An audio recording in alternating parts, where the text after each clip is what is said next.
Why are you so happy? I'm happy every time I think of the Supreme Court decision in Dobbs versus Jackson Women's Health Organization overturning Roe versus Wade. But that's a disaster. It'll lead to abortion bans in more than half the states. Why are you opposed to abortion? I'm a Christian. So what? There are millions of Christians who do not oppose most, if not all, abortions, so you can't claim that Christianity itself compels you. Yes, I can, because I'm a Christian who actually cares what it says in the Bible. Please enlighten me about all this anti-abortion stuff in the Bible. Where to start? How about Jeremiah 1? Before I formed you in the womb, I knew you. Or how about Psalm 139? For it was you, God, who formed my inward parts. You knit me together in my mother's womb. Okay, hold up. Suppose I'm a devout believer and I want to follow the Bible. That still doesn't tell me I have to oppose abortion for several reasons. For one thing, both of them talk about a person being formed in the womb. It doesn't say when. Nobody denies that a baby takes shape in the womb. Nobody believes it pops into existence from nowhere at birth. But the official conservative Christian position is that abortion is wrong from conception. And if anything, those passages seem to work against the idea that you exist from conception. There aren't many inward parts in a zygote, and presumably there must be something already existing in the womb for God to form. For another thing, it doesn't say that people are equally valuable at all stages of their existence. And in fact, there's a passage in the Bible that appears to imply that it is less wrong to kill a fetus than it is to kill an adult. Specifically, Exodus 21, 22, 24. When people who are fighting injure a pregnant woman so that there is a miscarriage and yet no further harm follows, the one responsible shall be fined what the woman's husband demands. If any harm follow, then you shall give life for life, eye for eye, tooth for tooth. Wait a minute, that supports my point. It says life for life. But that part is clearly talking about if the mother is harmed, because it's supposed to be an alternative to the former case where no further harm to the mother follows. So the verse suggests that you should be fined for causing a miscarriage, that is, killing a fetus, but if you kill the mother, you should be put to death. A clear difference in status. Hang on though, in my Bible, it doesn't say that it's a miscarriage, it says her children are born prematurely. And then it looks like the no harm and the harm both refer to the children. And that way it suggests that you should be killed for killing a fetus. Well, as a Christian, aren't you a bit worried about how what God tells you to do depends on which translation you happen to be reading? I'd start brushing up on your ancient Hebrew then. But if we have to pick between translations, the law of Hammurabi, which was in effect at the time that passage was written, says you pay 10 shekels for causing a miscarriage, but if you kill a pregnant woman, then your daughter has to be killed. Perhaps that's why the official Jewish position on abortion is that it's not homicide, and abortion on demand is legal in Israel. Those passages you mentioned are all from the Old Testament, which is the Jewish Bible.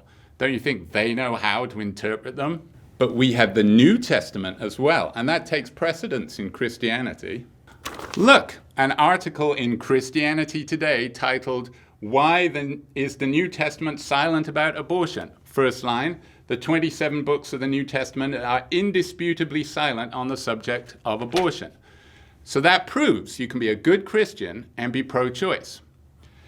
But that misses the larger point that even if the New Testament clearly stated that the fetus was a human being with full rights from conception and that therefore abortion is murder, which it absolutely does not, that would mean nothing for US law. You can't impose strictly Christian beliefs on Muslims, Jews, atheists, etc., any more than you can require everybody to go to church on Sunday or not take the Lord's name in vain, which are two of the actual 10 commandments. But the founding fathers, stop right there. Do not make me pull up all the quotes from the founding fathers about separation of church and state. Besides, believe it or not, a country founded when women were essentially chattel and African Americans actually chattel can unbelievably be allowed to progress. But look, maybe you think religion is funny, but I believe that what we do in this life affects our chances in the next, and I just don't think that anyone should take the risk in committing an unforgivable sin. So, I guess you believe in immortal souls, right? And you believe in heaven and hell, and that which one you spend eternity in depends on what you do on earth? Absolutely. That's what your whole life should be geared towards. And ensoulment happens at conception, when life begins. So killing an embryo separates the soul from its body, same as killing you. But if a fetus is aborted, its soul goes straight to heaven, right? Because hell for an innocent fetus would be totally unfair, not something a loving God would contemplate. I guess so. So, what are the downsides? Aren't we doing fetuses a favor by aborting them, on your view? Because once they're born, there's a very real chance they'll screw up and end up in hell. So you're essentially protecting them from the danger of hell by aborting them. You're giving them the best possible gift and saving them from the worst possible fate, right? What part of thou shalt not kill don't you understand? That's not your call to make. That's playing God. You mean the same God who presumably causes the majority of abortions? Because researchers have established that only about 31% of fertilized eggs make it to birth, even if humans do nothing to prevent that. So nearly 70% of human beings, by your definition, die by act of God long before birth. And besides, from my experience, Christians think thou shalt not kill has a lot of loopholes. If you take it strictly, you shouldn't even kill in self-defense. After all, if you get killed, you're going to heaven. And yet Christians in America seem awfully fond of owning guns. I don't want to debate religion with you, so let's try plain common sense. Even you can't be in favor of killing newborn babies, I hope. And what's the difference between a slightly premature baby and a late-term fetus, other than their geographical location? If killing the one is murder, so must killing the other. Oh, you think whether or not something is literally inside somebody's body makes no difference to what you're allowed to do to it? But putting that aside for now, suppose I agree that a fetus inside the mother an hour before birth has all the same parts and capacities as an hour after birth. How does that mean that we can ban abortion from conception? You do realize that a zygote isn't just a slightly smaller baby. So you think there's a magic line that gets crossed somewhere in the 9 months, and on one side of the line it's just a lump of cells, and on the other side it's a full human being? Where is this line, and how do you know? I don't think a baby is necessarily a full human being. I don't think you have to be a full human being for it to be wrong to kill you. But doesn't that make abortion obviously wrong then, because you don't even have to show that the fetus is a full human being? Hold on. You're ignoring the whole inside somebody's body thing. A newborn baby is no longer inside somebody else, so that somebody no longer has any kind of say over what happens to it. But about that magic line, I think that a fertilized human egg has no moral standing. The only way it would be wrong to kill it is if doing so violated the rights of actual humans, such as the humans who supplied the gametes. After all, IVF clinics currently destroy frozen embryos all the time if the egg and sperm donors don't claim them after a certain duration. Now, when does that zygote become a being with independent moral standing so that there are moral rules about what happened to it based on it alone rather than its parents or whatever? I don't know. But it's going to have developed at least a nervous system and a brain to be capable of feeling sensation. Merely being alive isn't enough. Plants are alive. Sperm and egg are alive, which is why I never got the whole life begins at conception thing. Hell, cancer cells are alive, and we're very happy to have them killed. I guess you're not a fan of science then, because here's what science has to say about it. Keith Moore, in the textbook The Developing Human, Clinically Oriented Embryology, says human life begins at fertilization, and later, a zygote is the beginning of a new human being. Signorelli, Diaz, and Morales, in the article Kinases, Photophatases, and Proteases During Sperm Capacitation in the journal Cell and Tissue Research, say fertilization is the process by which male and female haploid gametes unite to form a genetically distinct individual. O'Reilly and Mueller in Human Embryology and Teratology say fertilization is a critical landmark because a new genetically distinct human organism is formed. Wow, that's kind of an odd assortment of sources. It's almost as if you're cherry picking, but whatever. The only scientific fact there is that at fertilization, or I should say syngamy, which actually happens about a day after the sperm enters the egg, the gametes combine to form a genetically distinct cell. But so what? What does being genetically distinct matter? Suppose you found out that the cancer cells in your body were genetically distinct. Would that suddenly stop you from having them destroyed? But nobody says cancer cells are human beings. That's what these scientists are saying about zygotes. Well, technically, Moore says it's the beginning of a human being. And that's one guy writing a textbook and making a judgment call about the use of a term. Where does he get to decide? I bet he'd be pissed if he went to a restaurant and ordered chicken and they brought him an egg and said by his definition it was the beginning of a chicken. The vast majority of people, if asked to describe the features of a human being, would list things like 2 arms, 2 legs, stuff like that. All things a zygote conspicuously lacks. A person's a person, no matter how small. I don't think that's quite what Dr. Seuss meant by that. And besides, I don't really believe even you believe that. If there was a power outage and you had one generator and you had to choose between stopping a freezer full of frozen embryos defrosting or keeping one ventilator going for a hospitalized 80-year-old who would die without it, you and everyone else would pick the ventilator. Hell, if I had to choose between saving 100 embryos or 1 dog, I'd save the dog. And if you wouldn't, I'd think you were a monster. But every one of those embryos has all the biological information needed to grow into a human being like you or me. Surely you think we count more than a dog. Notice you just said that zygotes will grow into human beings. I agree with you on that, if put in the right situation. But they're not human beings yet. I'm a vegetarian and I won't eat chicken, but I will eat eggs. Eggs don't turn into chickens unless they're fertilized, though. Would you eat a fertilized egg? Sure, I probably have without knowing it. True story. My sister cracked open her boiled egg one morning and there was a boiled chicken side.